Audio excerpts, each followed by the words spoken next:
ಇರ್ತಕ್ಕಂಥ ವಿಷಯ ದಿನಾಂಕ 16/9/2025 ನಮ್ಮ ಮಾಜಿ ಮಂತ್ರಿಗಳು ಈಗ ಹಾಲಿ ವಿಧಾನ ಪರಿಷತ್ತಿನ ಸದಸ್ಯರಾದಂಥ ಎಚ್ ವಿಶ್ವನಾಥ್ ಅವರು ನಮ್ಮ ಸಮಾಜದ ಗುರುಗಳ ಬಗ್ಗೆ ಸ್ವಾಮೀಜಿಯವರ ಬಗ್ಗೆ ಲಘುವಾಗಿ ಮಧುರಾಗಿ ಮಾತಾಡಿದ್ದಕ್ಕಾಗಿ ಆ ವಿಷಯವನ್ನು ಅವ್ರು ಮಾತಾಡ್ತಕ್ಕಂಥ ವಿಚಾರಗಳನ್ನು ಖಂಡಿಸೋದ್ರ ಸಲುವಾಗಿ ಹೋಗ್ತಾ ವಿಷಯ ಇಷ್ಟೇ. ಇವತ್ತ ವಿಶ್ವನಾಥರು ನಮ್ಮ ಸಮಾಜದ ಒಬ್ಬ ಮುಖಂಡರು. ಮಠ ಕಟ್ಟೋದರಲ್ಲಿ ಅವರೊಬ್ಬರದ ಶ್ರಮ ಇಲ್ಲ. ಮಠ ಕಟ್ಟೋದರಲ್ಲಿ ಸನ್ಮಾನ್ಯ ನಮ್ಮ ಸಮಾಜದ ಅತ್ಯಂತ ಪ್ರಮುಖ ವ್ಯಕ್ತಿ, ಅಪರೂಪವಾದಂಥ ವ್ಯಕ್ತಿ ಇವತ್ತು ನಮ್ಮ ಸಮಾಜದ ಈ ರಾಜ್ಯದ ಒಬ್ಬ ಮುಖ್ಯಮಂತ್ರಿಗಳಾಗಿದ್ದಾರೆ ಸನ್ಮಾನ್ಯ ಸಿದ್ದರಾಮಯ್ಯ. ಅವರು ಎಚ್ ಎಂ ರೇವಣ್ಣವರು ಸುಮಾರು ಕರ್ನಾಟಕ ಪ್ರದೇಶ ಕುರುಬರ ಸಂಘ ಎಲ್ಲರೂ ಕೂಡಿ ಅವರು ಒಂದು ಸಂಘ, ದಿವಂಗತ ಡಿ ಕೆ ನಾಯಕರು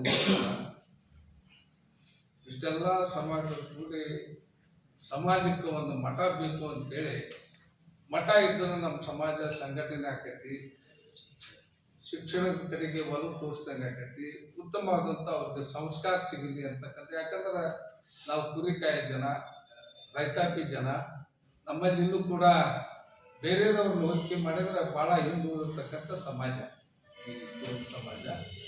ಈ ಕುರುಬರ ಸಮಾಜಕ್ಕೆ ಏನಾದರೂ ದಿಕ್ಕು ದಶೆ ತೋರಿಸ್ಬೇಕು, ಇದು ಕೂಡ ಶೈಕ್ಷಣಿಕವಾಗಿ ಆಗಲಿ, ಸಾಮಾಜಿಕವಾಗಿ ಆಗಲಿ, ಆರ್ಥಿಕವಾಗಿ ಮೇಲ್ ಬರ್ಬೇಕಂತೇಳಿ ಇಡೀ ರಾಜ್ಯಾದ್ಯಂತ ಸುತ್ತಾಡಿ ಇವತ್ತು ಯಾವುದೇ ಒಬ್ಬ ದೊಡ್ಡ ದೊಡ್ಡ ಮಹಾದಾನಿಗಳು ದಾನ ಕೊಡಕ್ಕೆ ಬಂದರೂ ಕೂಡ ನಮ್ಮ ಸಮಾಜ ನಿರಾಕರಣೆ ಮಾಡಿತು. ಇವನ್ನ ನಮ್ಮ ಅವತ್ತಿನ ಸಂದರ್ಭದಲ್ಲಿ ಸನ್ಮಾನ್ಯ ದಿವಂಗತ ಎಸ್ ಬಂಗಾರಪ್ಪನವರು ಈ ರಾಜ್ಯದ ಮುಖ್ಯಮಂತ್ರಿಗಳಾಗಿದ್ದರು. ಅವರು ಕೂಡ ನನ್ನ ಒಂದು ಕಾಣಿಕೆಯನ್ನು ಕೊಡ್ತೇವೆ ಅಂತ ಹೇಳಿದ್ರು ಕೂಡ ನಿರಾಕರಣೆ ಮಾಡಿದ್ರು.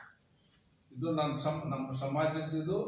ನಾವು ಸಮಾಜದ ಒಬ್ಬ ಕೂಲಿಕಾರ 10 ರೂಪಾಯಿ ಕೊಡಲಿ, 20 ರೂಪಾಯಿ ಕೊಡಲಿ, 1000 ಕೊಡಲಿ, 500 ಕೊಡಲಿ, ಆ ಸಮಾಜದವ್ರ ಹಣದಿಂದನೇ ನಾವು ಮಠ ಕಟ್ತೇವೆ, ಇನ್ನೊಬ್ಬರ ಹಣ ನಮಗೆ ಬೇಡ ಅಂತೇಳಿ ಅಷ್ಟೊಂದು ಪ್ರಾಮಾಣಿಕವಾಗಿ ಸ್ವಾಭಿಮಾನದಿಂದ ಅವತ್ತ ಈ ಮಠವನ್ನು ಸನ್ಮಾನ್ಯ ಸಿದ್ದರಾಮಯ್ಯರಾಗಲಿ, ವಿಶ್ವನಾಥರಾಗಲಿ, ರೇವಣ್ಣರಾಗಲಿ ಎಲ್ಲ ಸಮಾಜದ ಮುಖಂಡರು ಇಲ್ಲೆಲ್ಲ ಇರ್ತಕ್ಕಂಥ ಸಮಾಜಕ್ಕೆ ಬಂದವರು.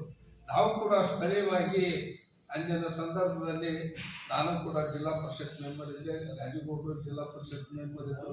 ನಮ್ಮದು ಕೂಡ ಹಳೆ ಸೇವೆ ನಿಮಗೆ, ಯಾಕಂದ್ರೆ ಜಮೀನು ಕೊಡ್ಸೋದ್ರಿಂದ ಹಿಡ್ಕೊಂಡು ಅಲ್ಲಿ ಸ್ಥಾನಿಕವಾಗಿರ್ತಕ್ಕಂಥ, ಯಾಕಂದ್ರೆ ಕಾಗಿನಲ್ಲಿ ಒಳಗೆ ಒಂದು ಕೂಡ ಸಮಾಜದ ಮನೆ ಇಲ್ಲ. ಬೇರೆ ಸಮಾಜದವರು ಸಹಕಾರ ತಗೊಂಡು ಅಲ್ಲಿ ವೀರಶೈವ ಸಮಾಜ ಇರ್ಬೋದು, ಅಲ್ಪಸಂಖ್ಯಾತರ ಸಮಾಜ ಇರ್ಬೋದು, ಇತರೆ ಹಿಂದುಳಿದ ಸಮಾಜ ಇರ್ಬೋದು, ಎಲ್ಲರಿಗೂ ಸಹಾಯ ತಗೊಂಡು ಇವತ್ತ ಅಲ್ಲೇ 92ರೊಳಗೆ ನಾವು ಉತ್ತಮವಾದಂಥ ಮಠವನ್ನು ಕಟ್ಟೇವಿ. ಕೇವಲ ಅವರ ಗರ್ವದ ಮಾತುಗಳು ಏನದವ ಎಚ್ ವಿಶ್ವನಾಥ್ ಅವರು ಆ ಥರ ಮಾತಾಡಬಾರ್ದು. ಅವರೊಬ್ಬರದ ಕಾಣಿಕೆ ಇಲ್ಲದ್ರಾಗ ಮಠ ಕಟ್ಟೋದ್ರಲ್ಲಿ ಅವರೊಬ್ಬರದ ಕಾಣಿಕೆ ಇಲ್ಲ. ಇಡೀ ಕರ್ನಾಟಕ ರಾಜ್ಯದ ಎಲ್ಲ ಕುರುಬ ಸಮಾಜದವ್ರದ್ದು ಕೂಡ ಕಾಣಿಕೆ ಐತಿ, ಅವ್ರ ಶ್ರಮ ಐತಿದ್ದಾರೆ. ಆ ಕಾರಣಕ್ಕಾಗಿ ಈ ಥರ ನಾನಾ ಮಾಡೇನಿ, ನಾನಾ ಕಟ್ಟೇನಿ, ನಾನಾ ಸ್ವಾಮಿ ಮಾಡೇನಿ ಅಂತಕ್ಕಂಥದ್ದು ಅವರು ಗರ್ವದ ಮಾತಿಗೆ ಏನದವಲ್ಲ, ಇದು ಬಹಳಷ್ಟು ಸಮಾಜಕ್ಕೂ ತಂದೈತಿ, ಪೂಜ್ಯ ನಮ್ಮ ಗುರುಗಳಿಗೂ ಕೂಡ ನೋವಾಗ್ತದೆ. ಅಷ್ಟೇ ಅಲ್ಲ, ಅವರು ರಾಜಕೀಯ ಇರ್ತಕ್ಕಂಥದ್ದು ಸನ್ಮಾನ್ಯ ಸಿದ್ದರಾಮಯ್ಯನವ್ರ ಮ್ಯಾಗ. ಸಿದ್ದರಾಮಯ್ಯವರು ಸಮಾಜದ ಬಗ್ಗೆ ಯಾವುದೇ ಸಭೆ ಸಮಾರಂಭಗಳನ್ನ ಕರೆದ್ರೆ ನೀವು ಹೋಗಬಾರ್ದು ಅಂತ ಎಚ್ಚರಿಕೆ ಕೊಡ್ಲಿಕ್ಕೆ ಇವ್ರು ಯಾರು? ಎಚ್ಚರಿಕೆ ಕೊಡ್ಲಿಕ್ಕೆ ಇವ್ರು ಯಾರು? ಸ್ವಾಮೀಜಿಯವರಿಗೆ ಎಚ್ಚರಿಕೆ ಕೊಡ್ಲಿಕ್ಕೆ ಇವ್ರು ಯಾರು? ಅವ್ರನ್ನ ನಾವು ಗುರುಗಳಂತ ಒಪ್ಕೊಂತೀವಿ. ಗುರುಗಳಂತೇಳಿ ಅವ್ರನ್ನ ನಾವು ಅತ್ಯಂತ ಪೂಜ್ಯ ಭಾವನೆಯಿಂದ ಅವ್ರು ಕಾಣ್ತೇವೆ. ಇತರೆ ಸಮಾಜದಲ್ಲಿ ಯಾವ ರೀತಿ ಕಾಣ್ತೇವೆ ಅದೇ ರೀತಿ ನಮ್ಮ ಗುರುಗಳನ್ನು ಕೂಡ ನಾವು ಅತ್ಯಂತ ಪೂಜ್ಯ ಭಾವನೆ ಕಾಣ್ತೇವೆ. ಅಂತ ಗುರುಗಳಿಗೆ ಇವತ್ತು ಅವರು ಏಕವಚನದಾಗ ನಿಮ್ಮನ್ನು ಮಠದಿಂದ ಕಿತ್ತು ಹಾಕ್ತಾನೆ ಅಂತಕ್ಕಂಥದ್ದು ಇವ್ರಿಗೆ ಯಾರು ಅಧಿಕಾರ ಕೊಟ್ಟರು? ಇವ್ರಿಗೆ ಕೊಟ್ಟಂತ ಅಧಿಕಾರ ಯಾರು? ತಮ್ಮ ರಾಜಕೀಯ ಅದನ್ನು ಬದಿಗಿಟ್ಟು ಮಠವನ್ನ ರಾಜಕೀಯೇತರವಾಗಿ ಎಲ್ಲರೂ ಕೂಡ ನಾವು ಕಟ್ಟೇವಿ, ಯಾವುದೇ ಎಲ್ಲರೂ ಕೂಡ ಕಟ್ಟೇವಿ. ವಿಶ್ವನಾಥ್ ಅವರು ಒಬ್ಬರಿಂದ ಆಗಿಲ್ಲ, ಅವರವತ್ತು ಅಧ್ಯಕ್ಷರು ಇರ್ಬೋದು. ಸಂಪೂರ್ಣ ಎಲ್ಲರ ಕೈ ಜೋಡಿಸಿದ್ದಕ್ಕೆ ಇವತ್ತು ಮಠ ಆಗೈತಿ. ಒಳ್ಳೆಯ ಗುರುಗಳು ಸಿಕ್ಕಾರ ನಮಗೆ, ಉತ್ತಮವಾದಂಥ ಕೆಲಸ ಕಾರ್ಯಗಳು ಮಾಡ್ತಾರೆ, ನಮ್ಮ ಧಾರ್ಮಿಕ ಬೋಧನೆ ಮಾಡ್ತಾರ, ಉತ್ತಮ ಸಂಸ್ಕಾರ ಕೊಡಕತ್ತಾರ, ಶಿಕ್ಷಣ ಕೊಡಕತ್ತಾರ ನಮ್ಮ ಮಕ್ಕಳಿಗೆ.